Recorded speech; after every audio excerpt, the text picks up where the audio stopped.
Bonjour à tous, bienvenue Guillaume Pelletier. Bonjour. Merci d'être sur LCI ce matin. Vous êtes vice-président de Reconquête. Vous avez annoncé hier que vous présenterez 550 candidats le 12 juin prochain. Mais n'êtes-vous pas dans une impasse politique? C'est la question que je vais vous poser dans quelques instants. Mais permettez qu'on commence par l'enjeu crucial de la guerre. Vladimir Poutine a déclaré hier que l'Occident devait arrêter de fournir des armes à l'Ukraine.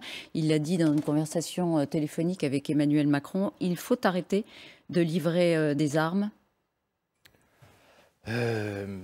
C'est aux diplomates de décrypter. Certains, dès cette nuit et ce matin, disent que si c'est une condition posée par Vladimir Poutine pour reprendre le chemin des négociations et d'un règlement diplomatique enfin de ce conflit, pourquoi pas? C'est au président de la République, à l'Union européenne d'évaluer les enjeux. Ce qui est certain, Elisabeth Martichoux, mais je pense que tout le monde partage cet avis, il va falloir, d'une manière ou d'une autre, renouer le contact avec Vladimir Poutine et puis essayer de trouver un règlement à ce conflit, parce que cette guerre est terrible et que tout le monde, je pense, souhaite en sortir. Oui, le contact n'est pas rompu. La preuve, Emmanuel Macron l'a encore eu hier 2 heures c'est la raison pour laquelle, au téléphone. Dans la phrase est-ce que c'est ça l'enjeu? La phrase que vous soulignez, elle est sans doute effectivement fondamentale. Et nous savons, enfin nous croyons comprendre ce matin que c'est la question, est-ce que cette condition posée par Vladimir Poutine est une condition une fois de plus, hélas, d'une exacerbation du conflit, et à ce moment-là, il ne faut pas y céder. Si à l'inverse, c'est une volonté peut-être d'entrouvrir la porte pour reprendre le chemin des négociations et des discussions, ça doit être saisi. Voilà. Mais arrêter de fournir des armes à l'Ukraine, est-ce que de facto, ça n'est pas reconnaître une forme de légitimité à l'agression caractérisée mais ce qui est certain, c'est que ça de peut... Poutine contre Vous avez raison, ce ça ne pays. peut pas être on arrête de fournir des armes, point. Si c'est la condition première d'un cessez-le-feu, par exemple, ça peut être un début intéressant. Et donc c'est là que ce que nous prenons, nous, depuis le début, avec Éric Zemmour, et je sais d'ailleurs avec la plupart des forces politiques en France, c'est de tout faire, et c'est ce que fait le président de la République, pour trouver des solutions diplomatiques à ce conflit. Est-ce qu'il ne serait pas plus juste, du point de vue des Ukrainiens, d'obtenir un cessez-le-feu de Poutine avant d'arrêter de livrer les armes?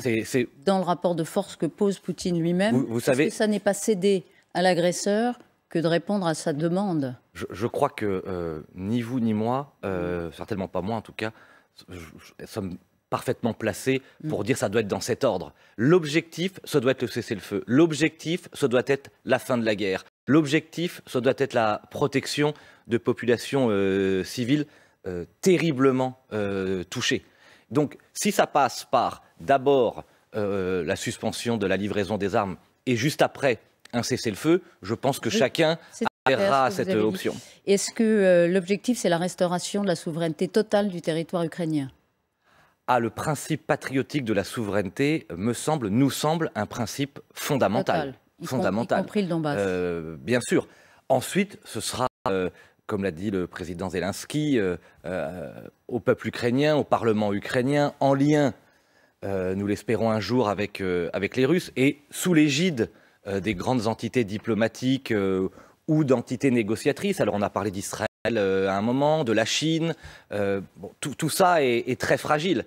La priorité absolue, avant de parler de la question des frontières, et je rappelle, nous, notre attachement au principe de souveraineté indispensable, et notre admiration d'ailleurs pour la puissance patriotique du peuple ukrainien. Je pense que tous les reportages de vos confrères le démontrent, tout ça suscite notre admiration. Mais avant de parler de souveraineté, l'enjeu premier, c'est d'arrêter la guerre. Alors vous savez qu'il y a un prisme anti-américain parfois dans l'analyse de cette guerre entre la Russie et l'Ukraine. Les États-Unis prennent le lead d'un point de vue matériel, de façon très claire, c'est-à-dire qu'ils envoient très massivement des matériels de guerre à l'Ukraine, se posant finalement face à Poutine comme une forme de résurrection différente de la guerre froide. Est-ce que ça vous gêne, vous? Alors, moi, je suis encore jeune, quoique je vieillis, mais j'ai je me sens appartenir à la filiation gaulliste ou gaullienne, comme on dit. C'est-à-dire, pour moi, la France, l'Europe aussi, mais particulièrement la France, c'est cette puissance d'équilibre et de contrepoids. On l'a vu tout au long des années de présidence du général de Gaulle, on l'a vu plus récemment, ça m'avait beaucoup marqué, je pense, touché non seulement le peuple français, mais toutes les nations libres du monde. C'était, rappelez-vous, ce fameux discours de Dominique de Villepin en 2003 aux Nations Unies sur la question irakienne.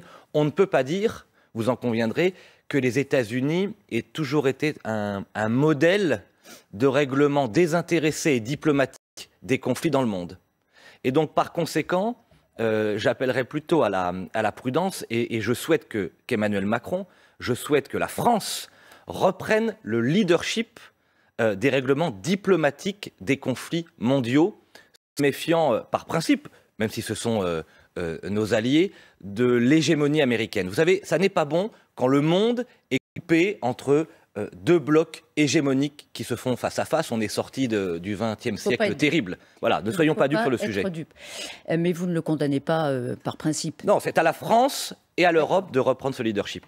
Alors, le 12 et 19 juin, la France revote, j'allais dire, pour les élections législatives. Quand vous voyez la gauche s'unir, ça vous fait rêver. La gauche qui s'unit autour de Jean-Luc Mélenchon, vous les enviez, vous qui avez appelé vainement à l'union des droites? Cette union qui se matérialise et qui semble se concrétiser à gauche, ça sera une catastrophe pour la France.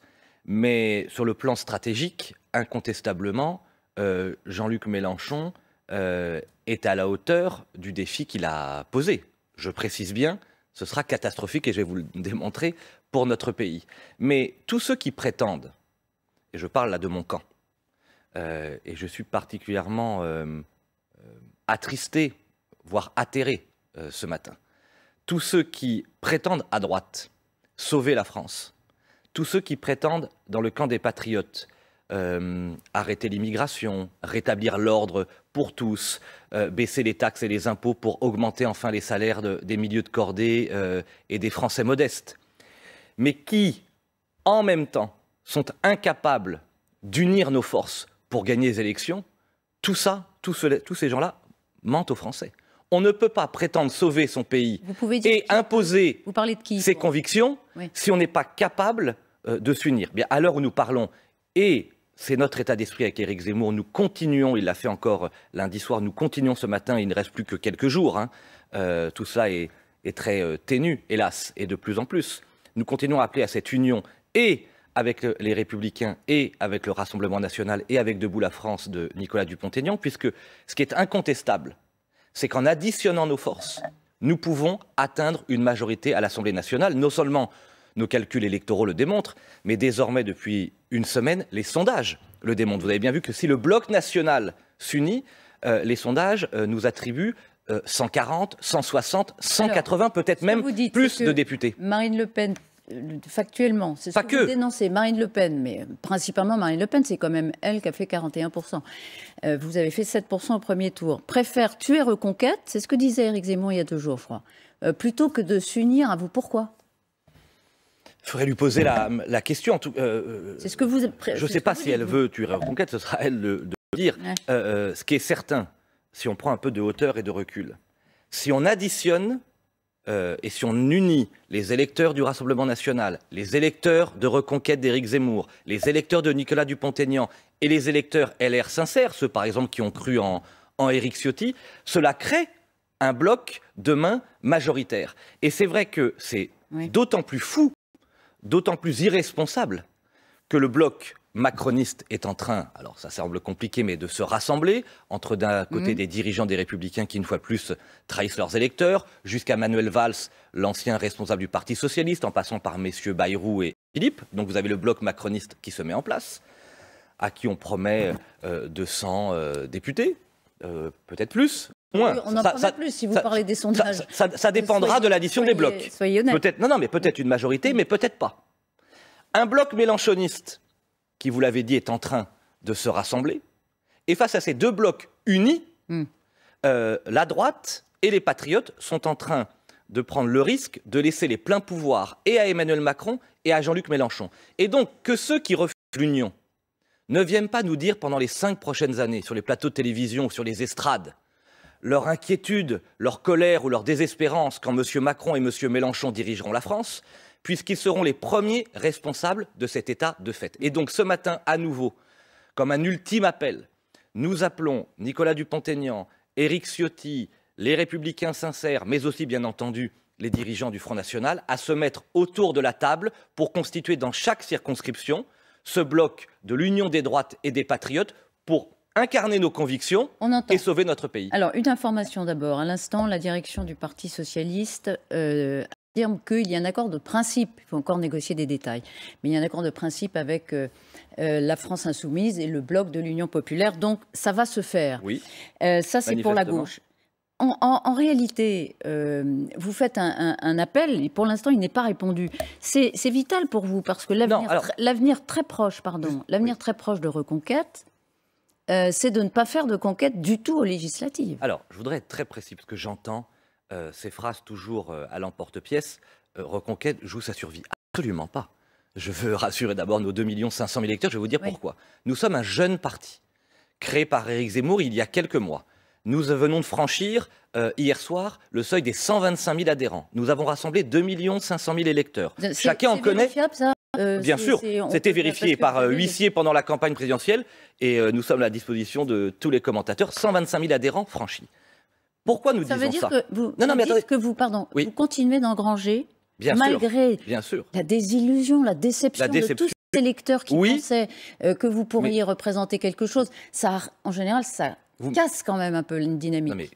Vous continuez dans. Je vais vous dire, le soir du premier tour, nous avons enregistré, par exemple, malgré, vous avez raison, la déception, même s'il y a aussi beaucoup de belles choses. Nous avons beaucoup semé pour moissonner et je vais y revenir. Donc oui, Reconquête s'inscrit dans le paysage politique. Nous avons annoncé hier, c'est déjà une performance avec Éric Zemmour, Marion Maréchal, Nicolas Bay.